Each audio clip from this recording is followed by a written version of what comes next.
Hey guys, how's it going? My name is Dorian Lemus, and I am going to be talking about the habit that I practiced over the last month called daily rap bars. Here's an outline of what we're going to be discussing throughout this presentation. So firstly, I want to give a little bit of an introduction about myself. I'm an artist and I love music, and I have a very long relationship with music. All right, so the habit itself, writing 4 bars, what does that mean? Here's a very clear example of what 4 bars look like. Bars are measurements of time in music that are divided into 4 beats. So why did I pick this habit? I love writing, I love music, and I love telling stories. With that being said, I chose to practice this habit because I wanted to improve on things that I've always struggled with, and that is new rhythms, flow, writing techniques, and just being a little more complex. All right, so one of the things I talked about is flow. The technique that somebody has is the combination of their writing, their storytelling, and their style. These are the things that I'm going to be keeping in mind while I'm practicing my habit. What you see here is a very good visual representation of a flow that is used by artists such as Kendrick Lamar and MF Doom, with a short and a long word following each other in a 3-beat repetition. Definitely that's a complicated flow, and it's something that I found myself doing a little bit in later examples from my daily rap bars log. However, here's an example from day 3 that I was very happy with. Here you can see that there are vertical lines which mark the beginning of the bar, and the first word you see there, hard, is marking the first beat of that bar. And highlighted, you can see the words that rhyme with each other. It's only 4 bars, so nothing too crazy, but here's an example. It's hard to keep everything the same when you start listening. I'm on guard trying to play this game, I'm listening. Sweating through my shirt trying to keep this in a little bit of love. Hurt, tell me where the medicine. All right, so next logical question is, why would I practice this habit? Why is this something that I want to practice? And I've talked a little bit about that as a few of the points that you see up above there. Not only do I want to improve my technique, but I also want to improve my storytelling. Music is something that has always guided me, and it very much is something that has a huge impact on the youth. Here's an excerpt from the Journal for Social Action in Counseling and Psychology, where they discuss using hip-hop as a way to engage the youth in larger conversations. So what steps did I take to develop this habit? Now, definitely, as we'll discuss later, getting started is the hardest part. I took this as an opportunity to make my morning drive into work, which is about 30 minutes, a little more interesting and fun. First step was to find instrumentals that were inspirational to me, something that I could hear a melody or hear a bit of a topic coming out from. Next, I would freestyle until I found a pocket that I really liked, or maybe a phrase that I really liked. This was an opportunity to make a lot of mistakes and just have fun with it. Since I was only writing 4 bars, it was pretty easy to get some ideas together. And again, that simplicity is key here.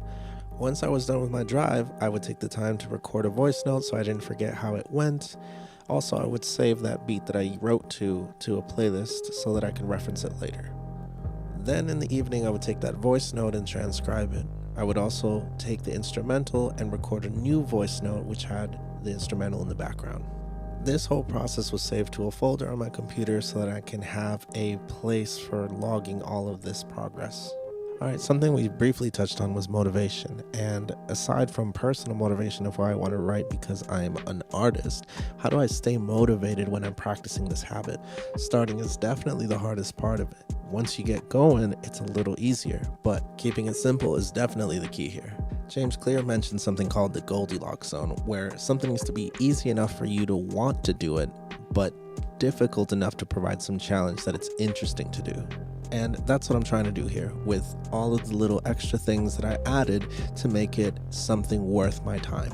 Another thing that is very important is scheduling out your time for your habit. Now, for me, it was easy because I have a morning drive every day and it's consistent. That's where I start my habit. Now, there are things that have taken me off of the rails, off of the track that I was on to completing my habit, and that was due to some travel and some social times with friends.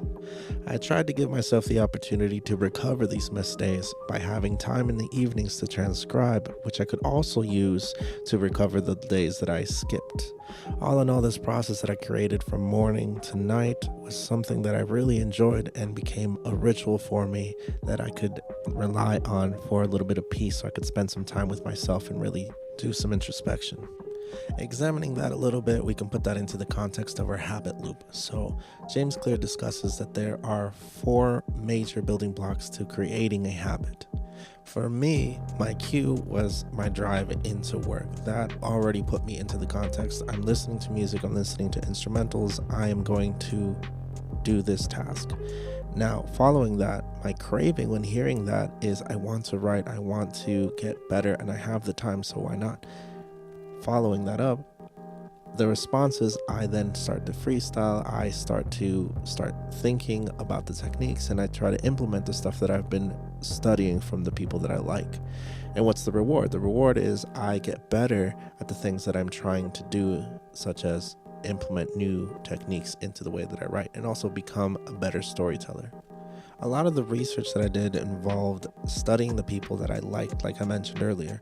There are people that inspire me for many different reasons, Kendrick Lamar being one of the top people that inspire me. So what makes the people that I like good? What makes them good writers, and what do other people in hip-hop think about them? Do they actually do a good job? And is that enough to consider them one of the greatest of all time, or GOATs? Kendrick Lamar has a lot of good music out there, and a lot of his albums have entered the conversation of classic. More importantly, his music has united people within his community, and he himself has done a lot of outreach and is the advocate for people without a voice. He is an incredibly complex writer and vivid storyteller with very impactful stories, definitely one of the GOATs. In the interview with Ruben, he stated that he writes down the things that inspire him so he doesn't forget them, so he can recreate those emotions again in the future. Additionally, he travels to see the world outside of his lens.